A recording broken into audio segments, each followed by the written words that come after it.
If your creative push has helped you, you can help the show by becoming a patron on Patreon. For $20, $10, $5, or $1 a month, you can not only show your support of the podcast, but also do so much to help to cover all the costs. Head to yourcreativepush.com/Patreon to find out all of the goodies that you can get when you become a patron at each of the levels, and thank you in advance for helping the show. Your Creative Push, episode 193. Anything can happen in a year. That's all it takes is 1 year. Your life can just turn around.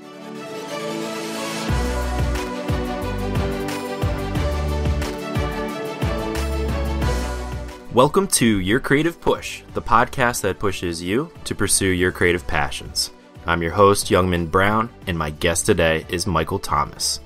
Michael is the creator and owner of Link Up 215, an entertainment, fashion, culture, and artist platform.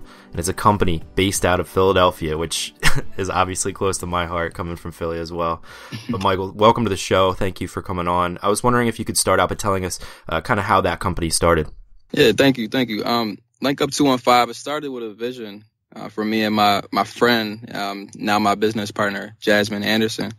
We just had a vision a couple years ago to just, not only give back, but what we can do for the people and what we love to do, which is like entertainment and stuff like that. So, she came up with the idea, we should, sit down, interview people, cover events.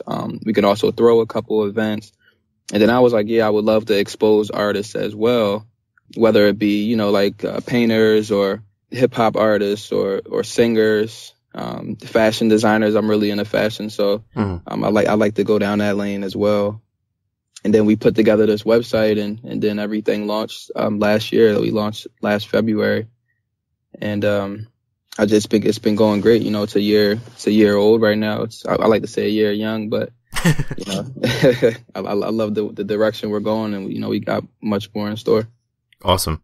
Yeah, well, we the podcast just celebrated its 1 year birthday as well, so we're kind of in the same boat, I guess. So it's nice. An interesting feeling after a year. A year is a really long time, but at the same time, it's no time at all. It is.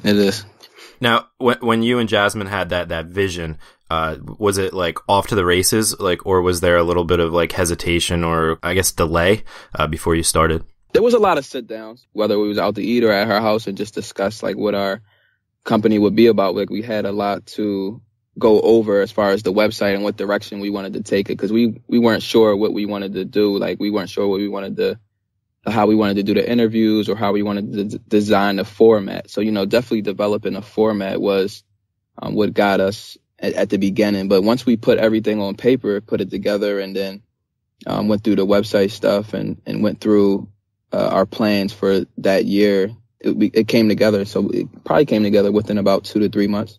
Very cool. Yeah, I know that's one of the things that a lot of people struggle with when they get that kind of idea, that inspiration, that vision, like you said. Sometimes it's, a lot bigger of a thing than just one person can do. So I'm sure that it helps to have, kind of a partner in crime, somebody to, bounce ideas off and really nail down exactly what you want to do to get it going. Definitely. Now you mentioned the idea of giving back. Can you talk about that a little bit? Mm-hmm. So basically over the course of our first year, we did a lot of interviews with people. We went to a lot of events. We ran 3 events, and we were just towards holiday time, this is a discussion we were having probably 4 weeks maybe before Thanksgiving. We were just what do you want to do to give back, and what should we do for the holidays? And I'm I'm giving away to, whether it's homeless people in the streets, mostly when I'm in Philly, or just seeing others give back and stuff like that. That's stuff I love to do. I love to give back to the community. So we partnered up with Philly Homeless at a homeless shelter called Sunday Breakfast downtown, and we partnered with them. We were on the phone with them for a couple weeks, just seeing what we can do for the holidays, and they had this great idea that we can come in and we can work with them on a holiday card campaign. So I'm a teacher, so I went to my students and I was like, do you guys want to work on this card campaign? And a lot of the students were just ecstatic about it. And we made about 30 cards for them. Jasmine at her job made a bunch of cards. And then the homeless shelter made a bunch of cards as well. That's only 1/3 of it, because the cards, and then we also gave clothing. And then we actually went in twice. Once in December, we went in 3 days That was in November. So 3 days before Thanksgiving to give, to serve the homeless. And we went in there and worked with the people and served. And we had a bunch of people that, me and Jasmine and a bunch of people that work for our company, whether they do the online stuff or marketing and stuff like that. They helped us out that night. And then we went back in January. Like a sister to me, Cheyenne Dancler, she worked for Fox 29. So she actually covered the event in January. It was a great event, just giving back and just seeing all the homeless people, talking to them. And that's something we're definitely going to do more of this year. And then we just love giving back, because all the stuff we do for our company, it's for the people. We're exposing artists and we're going to events and seeing what everybody's got going on. So, why not, give that back? Why not pay it forward? Absolutely. I think on the show, we talk a lot about ways to do things for yourself, to take care of yourself, to, meditate or to go out into nature or whatever it may be. But I think that there's nothing better than giving to other people in order to kind of take care of yourself. It's the most kind of amazing feeling.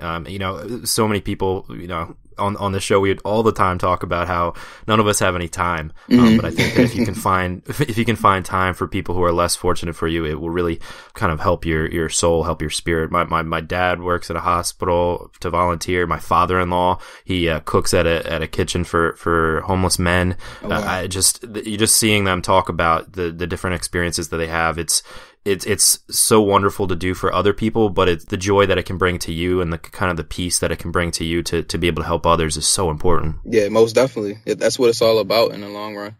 I truly believe that helping others, not only is a blessing and it puts a smile on your face, but you have a good heart. You're not just a person that's all for yourself. And like you said, it's hard to find time out here in these days and time. It's hard to find time and just do extracurricular activities. But once you do it, you start to feel good about it. Absolutely. Well, going along with that, then I know you have a job as a teacher, and you have all this other stuff going on with Link Up 215 and helping out and all just the different events that you're trying to pursue and make happen. How do you find the time then?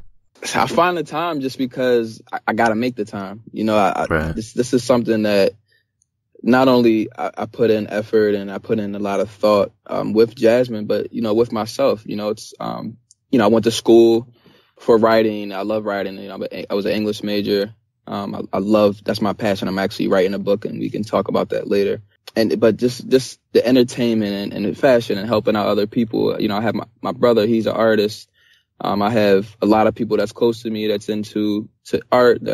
Our logo actually for Link Up 215, my cousin did, and he's a painter downtown, and he goes to different events, and he studied at Columbia for art. And I know a lot of people that's in the entertainment world, and I was like, what, this is something that I love. I know a lot of people that's in it. Why not pursue it, and why not go to these certain places and go to my city and see what's happening. Now I'm at the forefront, and now I'm going to different things. I have a fashion event to cover this Sunday, and it's like I'm seeing it for myself, and it actually brings a fire into me. I love teaching and everything. I love working with kids, but on the other side, I love seeing that the different talents that people have that don't really get spoken about. Yeah, I think you're right. It's whenever you do have that kind of a fire, like you're talking about, like that kind of passion, the thing that like really lights you up, the thing that you're kind of maybe looking forward to a little bit more while you're at your actual job. Yeah. I think it's really, really, really important to like you said, just to find the time to pursue that. I think a lot of people kind of try to put that fire out just with different excuses, like I don't have time, I have all these other responsibilities. But I think you can always find that time if it's something that is truly inspiring you. Then I think you will definitely regret not doing it at a later date. Yeah, definitely. So let's get to the book then, because you mentioned this when we were talking before, and the writing. Tell us a little bit about that. We can go back and we can go over some history. Let's go back. Let's go over some history. So basically back, I grew up, how a lot of people love authors, and I was an English major, so a lot of people in my classrooms, they can just go off and name authors and name books. And I was never really like that. I was somebody I just started writing. If a teacher gave me a 15-page paper, I'd never complain because I just love writing. I was like, you know what? I'll just write it because this is something I love to do. I love to express myself. Growing up, my dad, he actually was really into these books called Encyclopedia Brown. I don't know if you ever heard of them. Yeah. Yeah, the detective books. So he would always... I read those when I was a kid too, from my parents. Yeah, so awesome. They were mystery books, and he would always have them for me. I was always reading them, and I love those type books, those mystery books, those story books. And I was like, you know what? As I get older, I want to write like those type fiction books, like those character books. So, going through school, I wrote a lot of poems, and I read like Goosebumps and stuff like that, like real like fairy tales about like certain stuff. And even when I was watching movies, I'm really into a lot of movies. Me and my brother Mark always talk about this. Like we're always into movies and just finding out the different aspects. We just don't watch a movie just to watch it, Sure. Second level. Yeah. So going over my book, I came up with the idea about a year and a half ago. I just wanted to write a book. It was just something that was inspiring to me. I'm just working with kids and just seeing the different stories that I'm hearing every day. This is my 4th year overall teaching, and just going by the different stories I hear, I just was like, you know what? I'm going to sit down. I'm going to create a character, and, not to give too much away, my character, my book is going to be called A Boy with a Dream. It's almost finished. It's called A Boy with a Dream. It's about a 4th grade boy, named Gordon Wonder. And I get the name Gordon because one of my favorite actors is his name is Joseph Gordon-Levitt, and then one of my favorite artists is Stevie Wonder. So I put the two names together, Gordon Wonder. Nice. I like that. Yeah, so it's about a 4th grade boy just going through life, and thing about the title is A Boy with a Dream. He dreams a lot because I'm really into dreams and stuff like that. One of my favorite movies is Inception. Side note. It's my number 1 movie. Oh, that's my second favorite movie.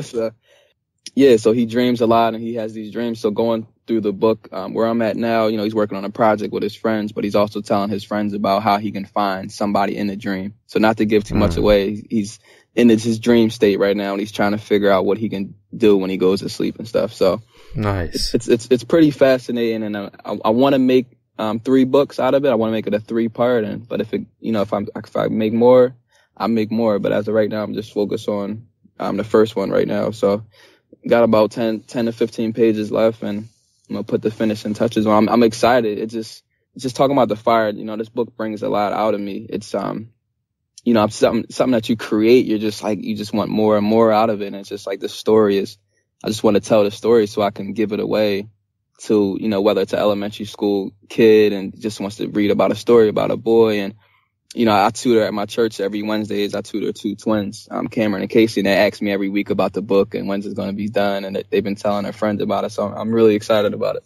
Nice. Well, yeah, that's the other thing I like is that, people that know about it, whenever you can tell people about like kind of, your dream, like that I'm writing this book, I'm doing this thing, whenever you can get people to kind of hold you accountable, whether it's the twins that you're tutoring or, your Instagram followers or whoever it may be, it's really important to get other people on board, not just this imaginary idea that you have in your head, because sometimes I know, at least for me, like I can't be held accountable if it's just me.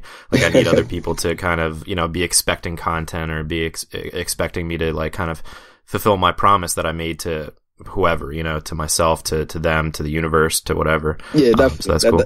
And it definitely ties in with my company, Link Up 215 as well, because, we not only do we promise them stuff, but as far as giving back and letting them know that we're here for them, a lot of people, they thank us all the time, or if we're at their events, so that definitely ties in. Absolutely. When you started the book, did you just kind of start, or did you like outline it? Was it like a kind of the same process that you had with Link Up 215, where you had a couple months of planning, or did you just kind of just start writing? Funny story. I outlined it, right? Mm-hmm. So I outlined it on a page. The same day I outlined it, I wrote the first 3 pages because I didn't want to get it out of my head. I didn't want to outline it and then just sit with the outline. I wanted to get started. So when I came back to the outline, I'm like, I switched bags a couple months ago because my girlfriend actually bought me a new, a work bag. I lost that first outline. No. So I was cleaning out my old bag in preparation for my new bag and for Christmas. So I lost the outline. So I had to remember everything that I put on the outline, and I wrote it down around November, October. And I was like, luckily I remembered everything though. So I was just like, oh man, I can't believe I lost it. But I dove into it and I was like, you know what? I'm not going to procrastinate on this outline anymore. Let me just write like 20 pages real fast in 2 weeks. So, but yeah, I definitely came out with an outline, came out with a plan, just to sit down with the character, sit down with the teacher, sit down with his friends, sit down with the projects he's going to be working on. I was really close to my grandma. She passed away 4 years ago, and I put that story in there that he's close to his grandma. He visits his grandma on the weekends, and just going through the book, I have some of my friends' names or middle names in there so people would know like the characters. So it's pretty cool. Yeah, I think that's like a really important thing to do, is to put pieces I mean, all like creative endeavors usually are just kind of like an amalgamation of all the experiences that you've been through as a person. So to be able to throw those pieces of you in little ways, the people that have affected you, the people that have inspired you, the people that have been there for you in your life, to throw that in there, it's a way to like kind of make this like mark in time, you know, like where you're like, this is what I care about, and these are the people that I love, and they can get a little piece out of it too. I think that's like a really special thing to do. Most definitely. Going through life, I think your influences are some of the most important, not only people, but important aspects of your life. Like the influences over the course of your life. That's so important, because if you never meet great influences, if you don't never meet important influences, your life isn't going to shape out how you want it to shape out. You have to run into those influences sometime in your life. Yeah, absolutely. And then also pay it forward too, and be an influence for other people. Exactly. Yeah. So important.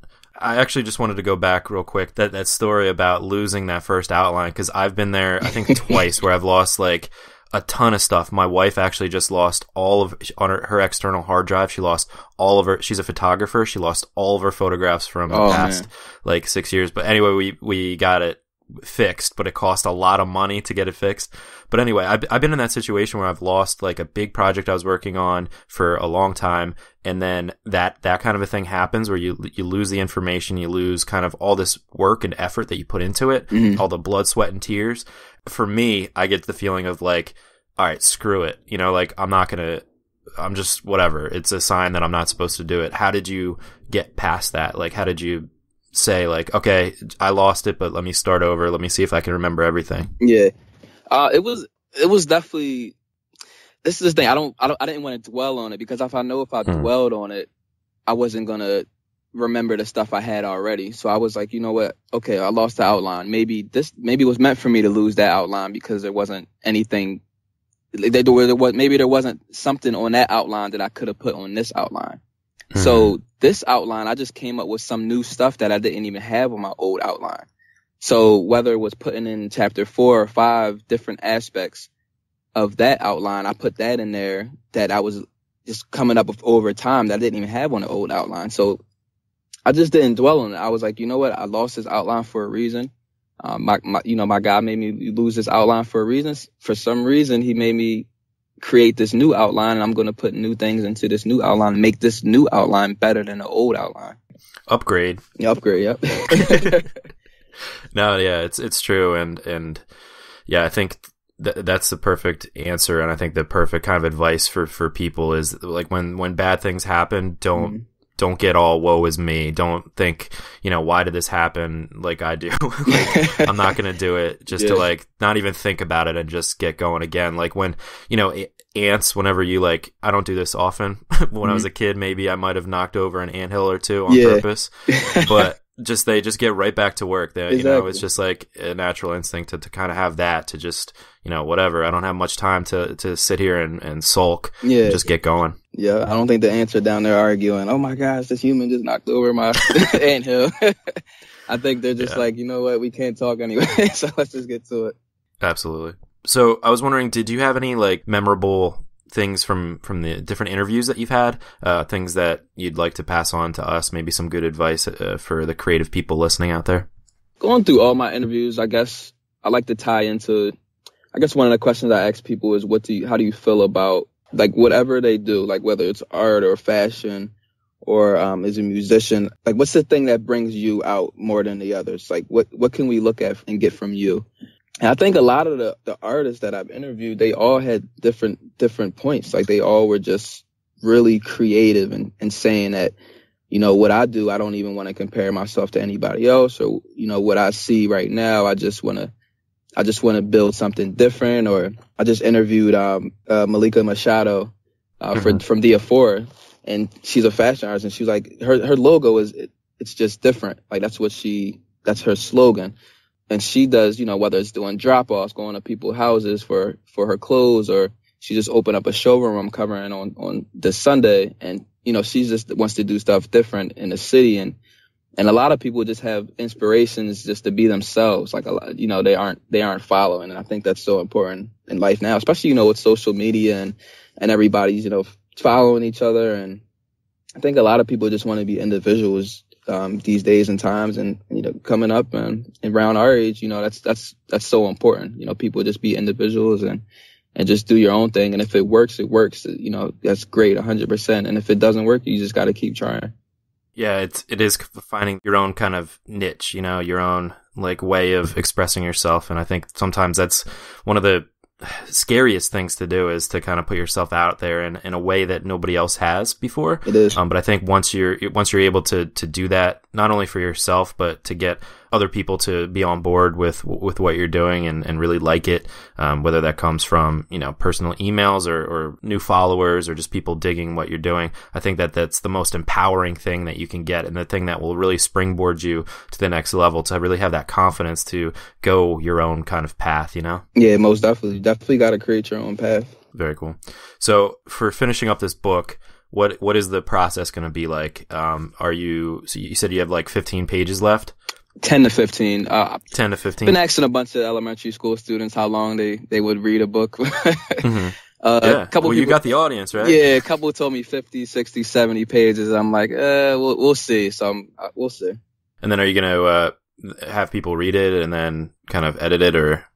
Yeah. Since I was an English major, I can edit it myself, but I'll probably get my brother to read it. He's my brother, Mark. He's real excited, about it. So I'll probably get him to read it and see what he thinks, because he has a son, and I want to see what his son said about it, because his sons will be reading the book. So, one or two people. So it's just the process has been, it's been good. Just getting down to these last couple pages is hard, because every time I'm just thinking I'm going to be done, I want to kind of add more to it. I just don't want to leave like cliffhangers. But if I do come up with a second one, which I should be doing, I got to leave something, That's the best part about, good books, good movies, good stories, is like that idea of you answer most of the questions, but you got to see what else happens. That's why I binge watch shows, like, cause I'm just like, oh, I can't stop. Usually when I watch a show, I stop it halfway through, because I know that if I make it to the end of it, I'm going to like be just desperate to watch the next episode. But, that's cool, man. And I can't wait to check it out as well. Definitely, man. I appreciate it. And then do you have plans to like sell it, or are you going to like self-publish, or are you just going to kind of do it as like a personal project? I have plans to get a publisher. I don't know too much about self-publishing right now, but I have a couple publishers. I have a good friend, his name's Nehemiah Davis, and he has a publishing company. He runs the Nehemiah Davis Foundation, and he's been talking to me about the book, and he's got his own publishing company. So I'm working with him right now, and he's waiting for me to get finished and everything, so we can put the final touches on publishing. Very cool. I like the idea of, waiting until after it's done to kind of worry about that. I think if you're, for anybody, any kind of creative endeavor, if you think too much about the like kind of end process, like how are you going to publish this? How are people going to find this? Like, is somebody going to buy this if it's a painting? Don't worry about that. Just create it first. Exactly. Like, don't worry about all that. That's like a whole second process. It's just finishing like your product, finishing your, like you said, your passion, the thing that like inspires you first, making that a final product first. Definitely. Michael, it is time for the final push. And this is where I ask you to reach through the microphone and grab the shoulder of one of the listeners that you've already really inspired today, and just give them your best words of advice and really push them to pursue their creative passions. Just want people to just pursue your passions, like pursue your dreams. Definitely, this is, this past 2 years, like we talked about earlier, it's been busy times. It's been, times, I'm still trying to finish up a lot of stuff, whether it be with my company, my book, my school, and still getting further in my teaching career. Just pursue your dreams. I look at a lot of influencers out here these days, and I try to look at positive people every day and just the times that we're living. And, I just want to build my own brand. I just, like we talked about, just want to give back. And that's what me and Jasmine, we're trying to do. And it's all that's all we can do, just stay positive and just building our own brand.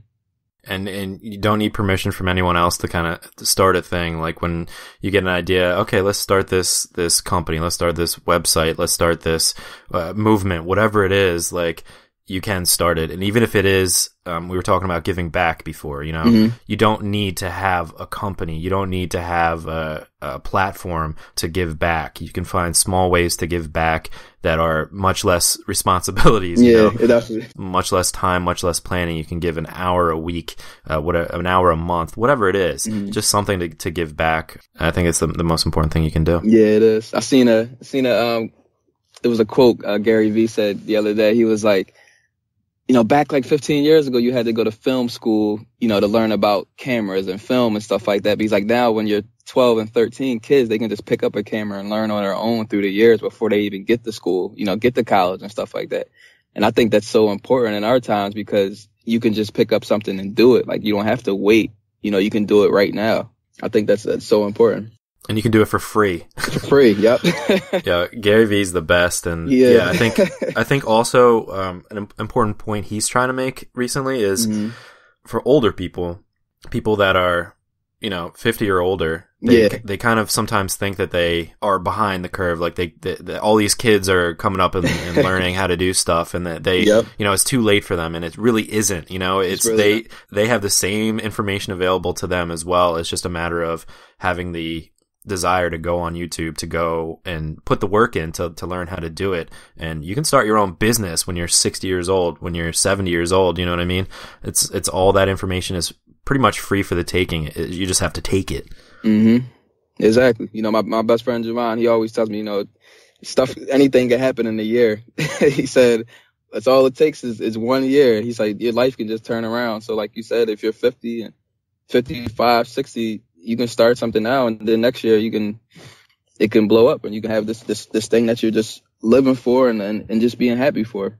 And it really just takes just starting. I mean, that's literally how this started, and I'm sure like just a conversation with you and Jasmine made your company start to happen, and then a year later you're like, okay, like I'm in it, like I'm this thing now, and that's really all it takes. A year is a long time. We've been talking about that with like a new year starting, and how long it can be, but at the same time, that's a lot of opportunities for you to really push yourself forward and continue to push yourself forward. And then a year later, you're like amazed by not only like where you are in the kind of situation you've put yourself in, but just like the different kind of person you've become because of that. Definitely. I got to pay homage to my grandma, man, because she really inspired me to just not only work with kids and stuff like that, but do stuff you believed in. I hung out with her almost every other day, and when she passed away 4 years ago, that was probably like the toughest time of my life. But I had to get back up. I was down for like a year just thinking about her. Like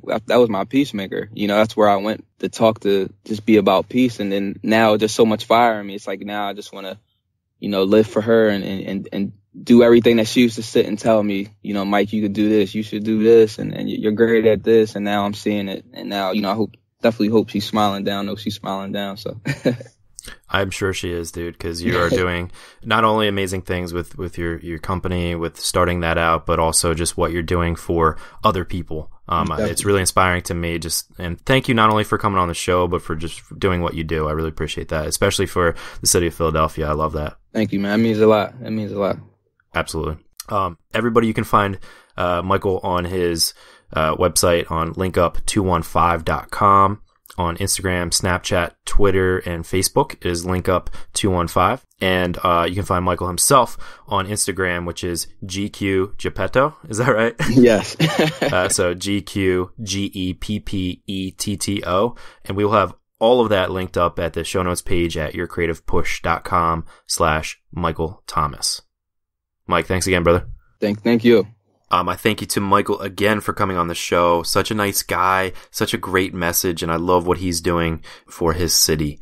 But I especially love that story about what happened to his outline, his original outline, and it broke my heart to hear it because, like I said, that's happened to me before, and I know it's happened to probably all of you at some point, but it's so important to have his mentality, to not dwell on the bad things that happen, to kind of look at it as an opportunity to upgrade, like almost like a clean slate. And I know it kind of almost requires you to trick yourself to think that way, but it's so important to not think about the bad things for too long, because you'll just get more and more and more demoralized, Eventually you'll get to that state that I have found myself in, where you just throw in the towel for a long time. Bad things are going to happen. I'm sorry to break it to you. Things that you can't control. But you should know that going in. It's guaranteed. So when it does happen to you, which it definitely will, how are you going to handle yourself? It's so easy to dwell on it, to kind of pull that warm blanket of sadness over you and just hibernate. But why do that to yourself? If that thing that you started is so important to you that you can't even believe this unfortunate event that just happened, that, that's going to set you back days, weeks, months, however long it took you to get there. If it's that important to you, you better get back to it and get it done. Don't add to those days, weeks, and months with sulking. The longer you dwell on it, the bigger the amount of work that you did will seem, and the bigger that the mountain that you have to climb to get back to where you were, the bigger that mountain will seem, and the longer it will ultimately take you to get going. So just see it as an opportunity to make things better. And perhaps as he was telling the story, and as I'm talking now, you're thinking back to something that you gave up on, that you threw the towel in on. Maybe it's time to get back to that right now, today. Stop thinking about it and just get it done. And it's going to take a while. It's going to take a while to get back to that point that you're at, but get back to it.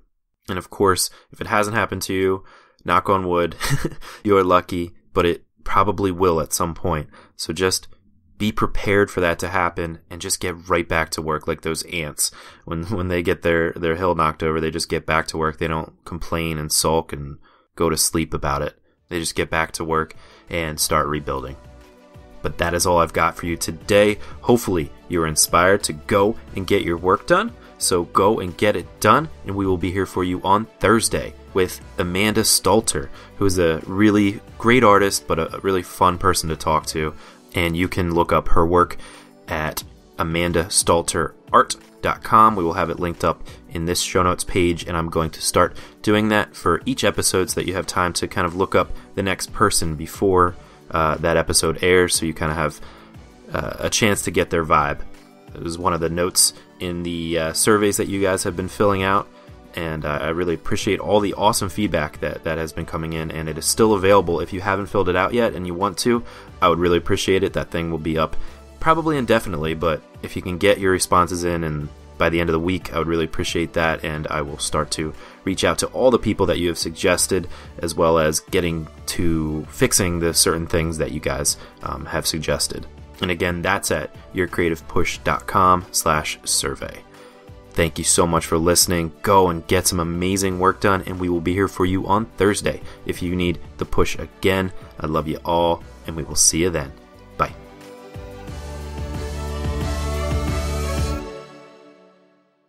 Never miss a push. Head to yourcreativepush.com/subscribe to find the easiest way for you to subscribe to the podcast.